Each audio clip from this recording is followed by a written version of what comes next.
Hello there, and welcome to this thing that I decided to record like 5 minutes ago. I saw Venom last night, and I really wanted to share my thoughts on it, and I decided it's easier to put uh, audio to recording than pen to paper. So here goes. A few caveats before we get into it. I tried to keep as far away as possible from any piece of information out there on Venom.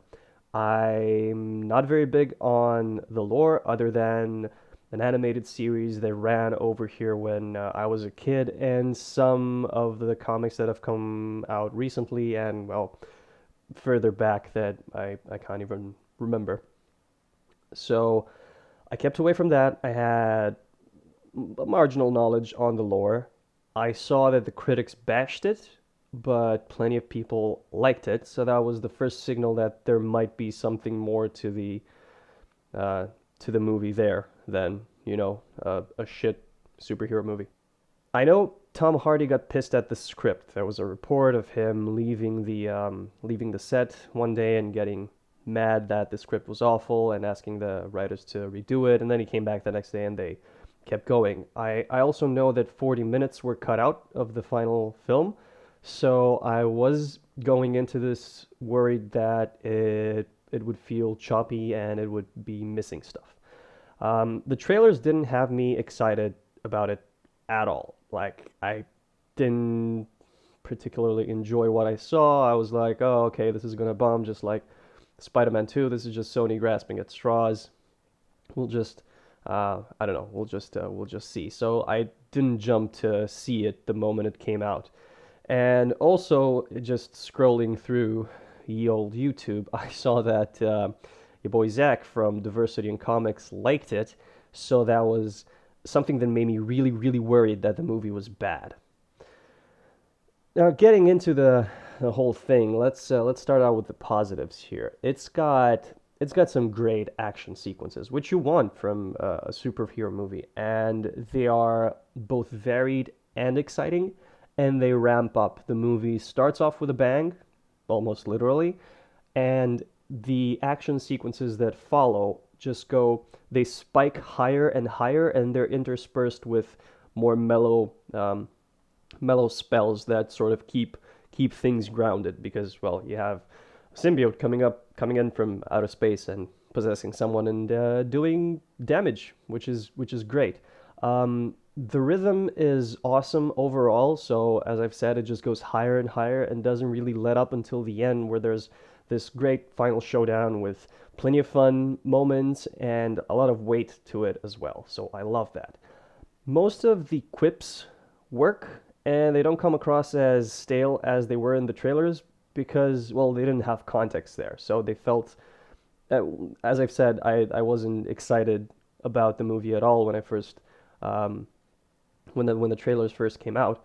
But seeing them flow from um, various scenes and during the action and so on, they were really tight. They weren't all up in your face. They weren't too cheesy.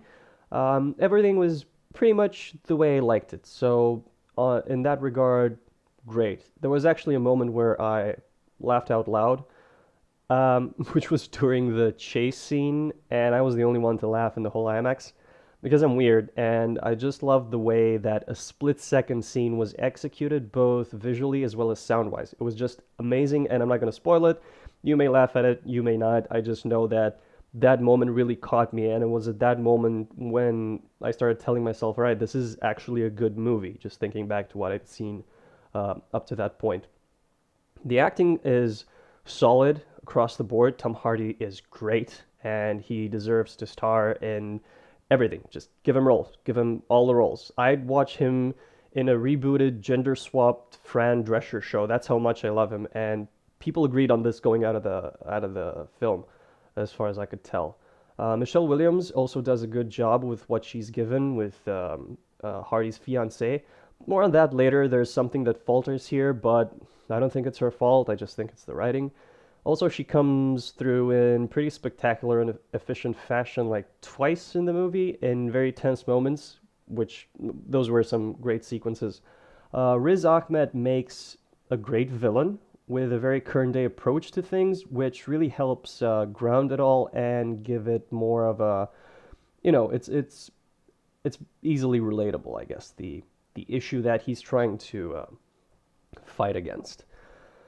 In spite of all of the symbiote hokey and the medical stuff that's thrown in, well, it's light medical stuff, but the movie felt really grounded, and I love that because it does climb toward this point where it sort of goes into run of the mill Marvel Cinematic Universe, sort of larger than life,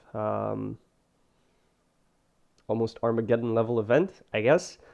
But it doesn't really push through into that area of um, aliens invading or rifts or any of that shit. It just stays very grounded for a large portion of time and shows um, Eddie getting to grips with the symbiote and learning to relate to it and learning to control it. And there's a turn that the symbiote has, and there's a turn in um, Eddie as well, and just really, really good, solid storytelling. Almost, I think, just thinking back to it, I think every character has a mini arc that they fulfill, which is great.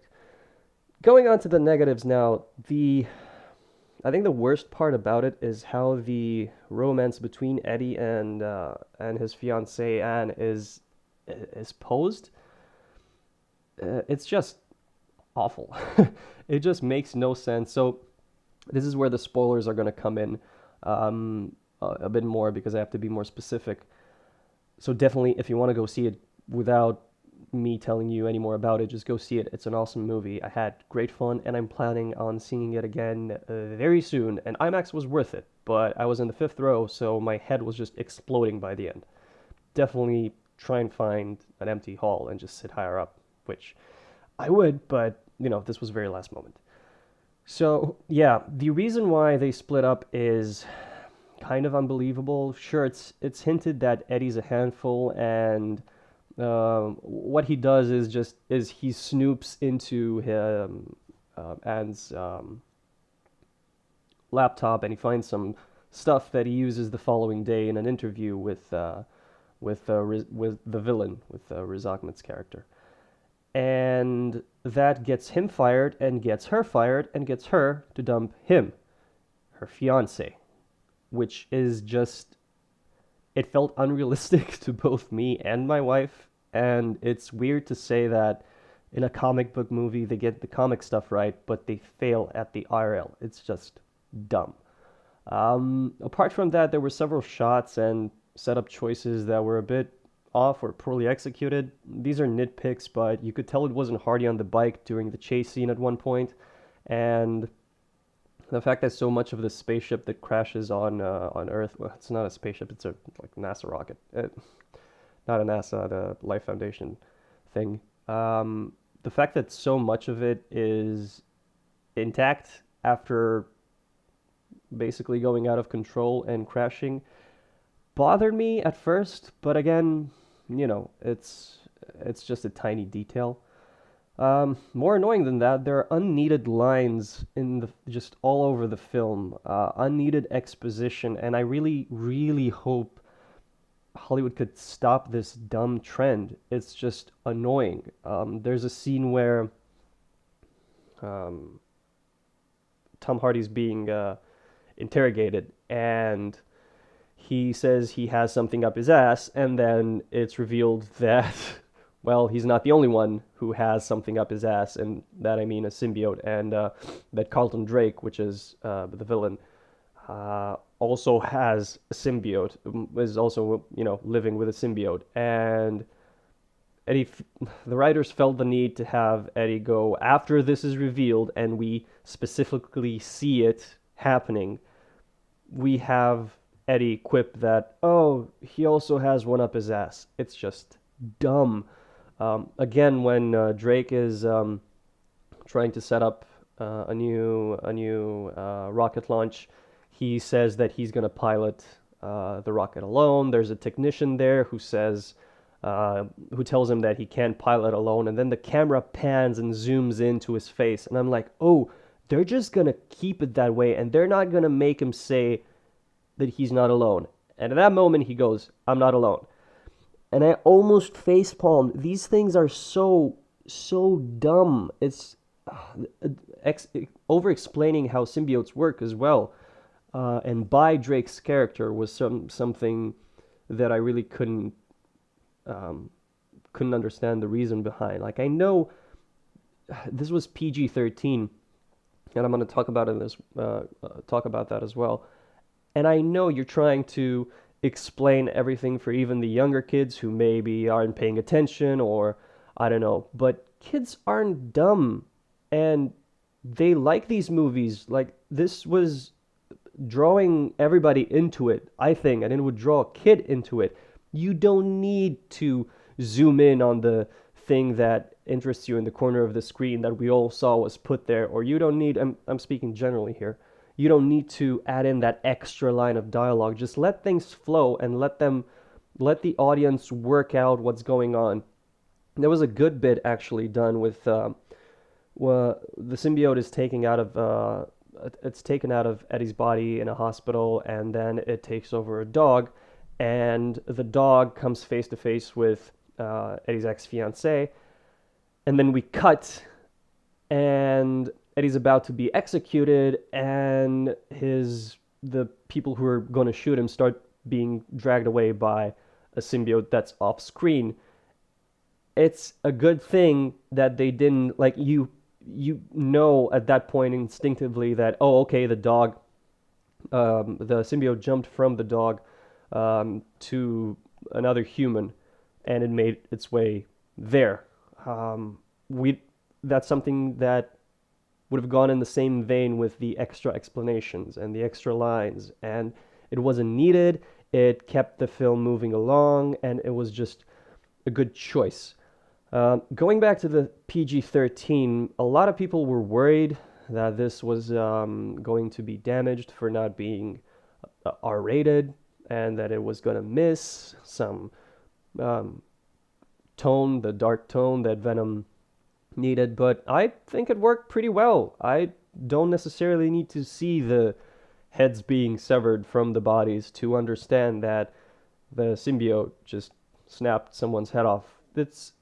Everything worked, and I didn't felt like something was lacking because there wasn't enough violence there, or because there weren't enough F-bombs or stuff like that. So just good good grades on that. Didn't felt it lacked for anything. The another negative bit I think was right at the end when there's a big explosion and we know the symbiote's damaged by fire, and Eddie's falling toward the water, and the symbiote tells him, "Goodbye, Eddie." So we're led to believe that they are separated at the end, and they don't, like, it's no longer, they're no longer coexisting. Like maybe the symbiote died or fucked off or whatever. And the very next scene, the symbiote is just back inside Eddie. And this seemed like a bit of an, oh, we need to wrap this up. How do we do it?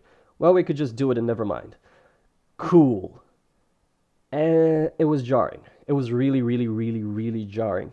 But it didn't take away from the rest of the experience. So at that point, I was pretty excited by what I'd seen. It didn't influence my overall view. And my overall take on it was that it was a great romp, and it felt like its own contained thing. It had a beginning, a middle, and an end. It was exciting and constantly one-upping itself, beginning to end. It had, excuse me, it had great cast chemistry for the most part, amazing action, and most importantly, it didn't feel like ye old MCU action flick that we've been seeing for the past 10 years. So, yeah, well done, Sony. More of this, please.